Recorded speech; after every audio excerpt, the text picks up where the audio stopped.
Hi అండి, welcome to Priya talks.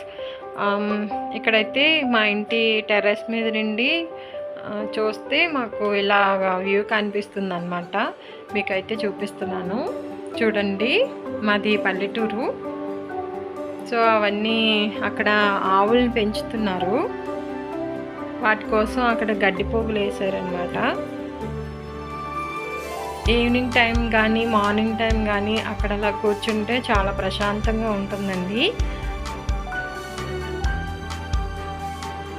నేను కాసేపు కూర్చుని అక్కడ మీకు వీడియో తీసి పెడదామనేసి వీడియో తీస్తున్నాను అనమాట.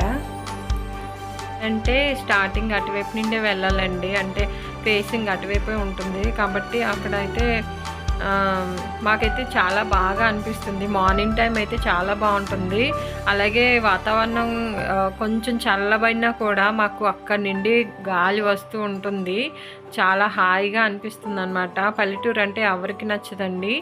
అలానే గ్రీనరీ చూసారా ఎంత బాగా ఉంటుందో. మాకైతే 365 డేస్ కూడా అలానే ఉంటుంది అనమాట. ఇక్కడ ఊర్లోనేమోని ఏదో పండగ జరుగుతుంది కాబట్టి అక్కడ చూడండి, నేను చూపిస్తున్నాను. అక్కడ వాళ్ళందరూ ఒక్క కుటుంబం అన్నమాట. ఇక్కడ పెద్ద పెద్ద కుటుంబాలన్నీ కలిపి ఉంటాయి. వాళ్ళందరూ కలిపి వంటలన్నీ చేసుకుంటూ ఉంటారన్నమాట. ఏదైనా పండగ అయితే అందరూ ఒకే దగ్గర చేరి వంటలు అవి చేసుకుంటారు. మీకు బాగా తెలిసిందే, పల్లెటూరులోని పెళ్ళిళ్ళైనా ఏ ఫంక్షన్స్ అయినా కుటుంబాలన్నీ కలిసి చక్కగా చేసుకుంటారనమాట. అయితే ఈరోజు నేను మీకు చూపించాలనుకున్న ఒక చిన్న రెసిపీ ఏంటంటే, ఓకే అండి, నేను ఈరోజు బంగాళదుంప చికెను చపాతీలోకి కర్రీ చేద్దాం అనుకుంటున్నాను. ఇవి మీకు చేసి చూపిస్తాను. 3 బంగాళదుంపలు 2 ఉల్లిపాయలు అయితే తీసుకున్నాను. అంటే ముందుగా నేను ముందు రోజు తెచ్చుకున్న కొంచెం చికెన్ అయితే నేను ఫ్రిడ్జ్లో కొద్దిగా పెట్టుకున్నాను అనమాట. 3 టమాటీలు అయితే తీసుకున్నాను. వీటికి నేను కర్రీకి అయితే 3 మెంబర్స్కి అయితే చేస్తున్నాను అనమాట. కొద్దిగా చికెన్ ఉంది కాబట్టి నేను చపాతీలు కానీ కొద్దిగా కూర చేసేసాను. అవన్నీ కట్ చేసి ప్లేట్లో పెట్టానండి. 3 బంగాళదుంపలకి నేను 3 టమాటీలు వేసాను. నెక్స్ట్ 2 ఉల్లిపాయలు అయితే వేసాను. నేను ముక్కలు కోసిన బంగాళదుంపల్లోని కొద్దిగా వాటర్లో బేగా అయితే ఉడికిపోతాయి కదా, కర్రీలో కన్నా బేగా అయితే ఇలా అయితే ఉడికిపోతాయి. చక్కగా బాగుంటుంది అని, సింపుల్గా ఉంటుందని ముందుగా నేనైతే అలా చేశాను. తర్వాత అది స్టవ్ మీద పెట్టేశాక పిండి అయితే కలిపానండి. నేను కొంచెం ఉప్పు వేసుకుంటున్నాను. తర్వాత నెక్స్ట్ ఉప్పు వేసి కలుపుతున్నాను. మొత్తం కలిపి దానిలోకి కావాల్సినంత వాటర్ తీసుకొని మొత్తం పిండి అయితే బాగా కలుపుకున్నాను. ఇప్పుడైతే పిండి కలిపేసుకుంటున్నాను. పిండిలో వాటర్ వేసాను. కొద్దిగా వాటర్ వేసుకుంటాను.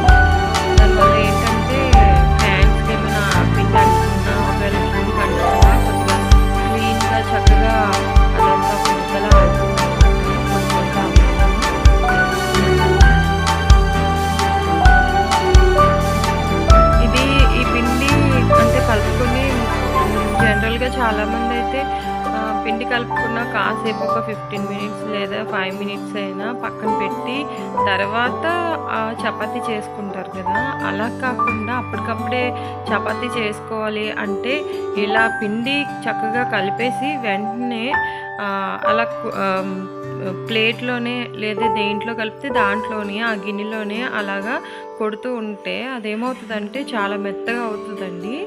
అప్పటికప్పుడే అది చేసుకోవడానికి చాలా బాగుంటుందన్నమాట. దాని గురించి మనం వెయిట్ చేయని అవసరం లేదు. ఇప్పుడైతే నేను చిన్న చిన్న ఉండలు చేసుకుంటున్నాను చపాతీకని. ఎప్పుడైనా చపాతీ కొద్దిగా పలుచగానే చేసుకుంటే బాగుంటుందండి. మరి లావుగా చేసుకుంటే ఎందుకో నాకైతే నచ్చదు.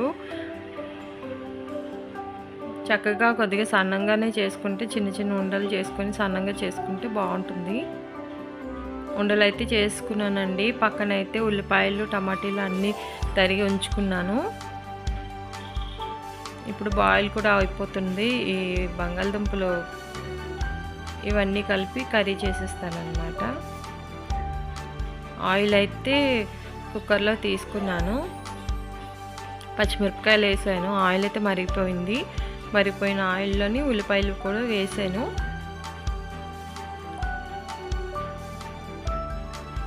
బాగా కలుపుకొని దానిలో కొద్దిగా సాల్ట్ కూడా వేసుకున్నాను.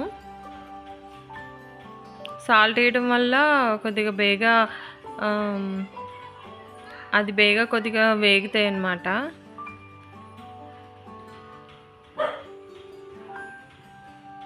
మేము ఉంటుంది పల్లెటూరు కాబట్టి మార్నింగ్ అందరూ లేచిపోయి కొద్దిగా హడావిడి చేస్తూ ఉంటారనమాట. ఇక్కడ అందరి వాయిస్, నా వాయిస్తో పాటు మీకు అందరి వాయిస్ కూడా వినిపిస్తూ ఉంటుంది.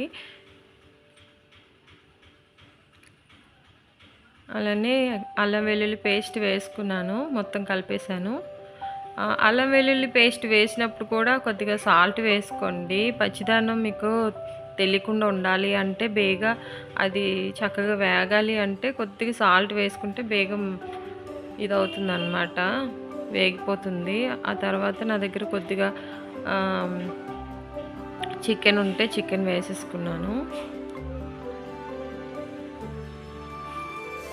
మాకు 3 మెంబర్స్కి అయితే చేశాను కాబట్టి కొద్దిగా చికెన్ తీసుకున్నాను. నెక్స్ట్ బంగాళదుంపలు కూడా ఉడికిపోయాయి. నేను ఆ వాటర్ ఏంటంటే బంగాళదుంపలు కట్ చేశాక మళ్ళీ కడిగేసి మంచినీళ్ళు వేసి ఉడికించాను కాబట్టి ఆ వాటర్ కూడా నేను వేస్ట్ చేయకుండా ఆ వాటర్ కూడా ఈ కూరలో యాడ్ చేసేస్తానన్నమాట. ఇప్పుడైతే టమాటీలు వేసి కలుపుతున్నాను. సాల్ట్ వేసాను. 1 స్పూన్ సాల్ట్ వేసాను. తర్వాత ఒక 2 స్పూన్స్ ఏమోని కారం వేసాను. కారం తక్కువ వేసుకుంటే బాగుంటుందండి చపాతీలోకి. బంగాళదుంపలు అయితే చక్కగా ఉడికిపోయాయి. చిన్నది ఇంకా ఉడికితే బాగుంటుంది. కానీ ఏంటంటే నేను ఆల్రెడీ ముందే వేసాను. ఎందుకంటే చికెన్లో కూడా ఉడికితే ఇంకా అప్పుడే కదా టమాటా వేసాను. టమాటాతో పాటు అది కూడా చికెన్ మొత్తం ఉడికితే బాగుంటుంది. మసాలా అంతా బంగాళదుంపలకు కూడా వెళ్తుందని.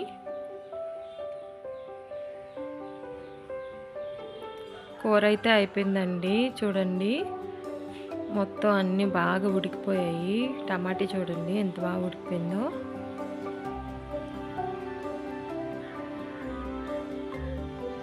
మొత్తం ఒకసారి కలిపేసుకొని దించేస్తాను. ఇప్పుడైతే చపాతీ చేస్తాను. ఒకసారి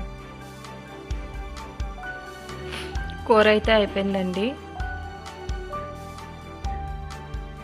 ఆ మిగిలిన వాటర్ కూడా వేసుకున్నాను. కాసేపు అయితే మళ్ళీ మగ్గిస్తానన్నమాట. మొత్తం దగ్గరికి అయిపోతుంది కూర.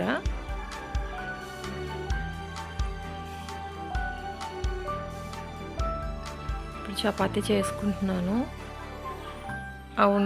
చిన్న ఉండలుగా చేశాను కదా, అవి అట్టుగా చేసి మళ్ళీ దాని మీద కొద్దిగా ఆయిల్ పోసాను. అలా మడత పెట్టడం వల్ల ఏంటంటే పొరలుగా వస్తుంది చపాతీ. చాలా బాగుంటుందండి. మా అమ్మగారు చేసేవాళ్ళు అనమాట.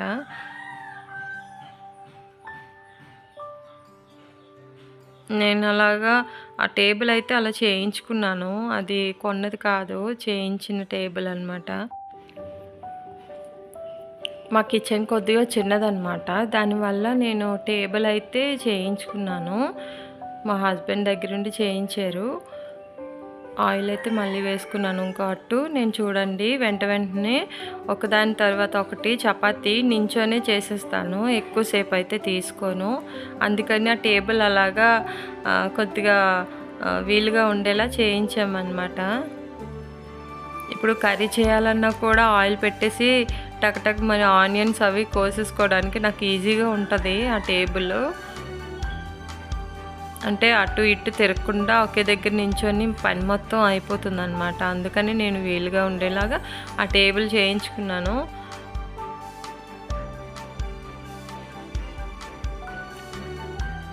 ఈ చపాతీ అయిన వెంటనే ఈ చపాతీ వేసేస్తున్నాను. ఇలా ఒక 20 చపాతీలైనా చేస్తానండి. ఇంకా నాకు వచ్చిన రెసిపీస్ ఇంకా ఏమైనా ఉంటే రానున్న రోజుల్లో వీడియోస్ పెడతానండి, చూడండి. సబ్స్క్రైబ్ చేసుకోండి ఛానల్ని అయితే.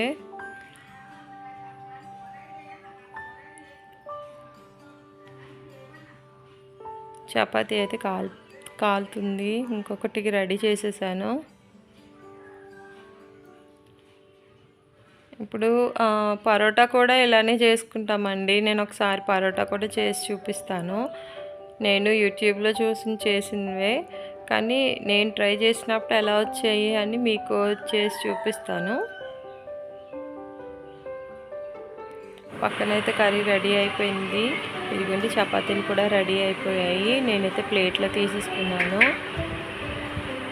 చూడండి ఎంత కలర్ఫుల్గా ఉందో. తింటే ఇంకా టేస్ట్గా ఉంటుందండి.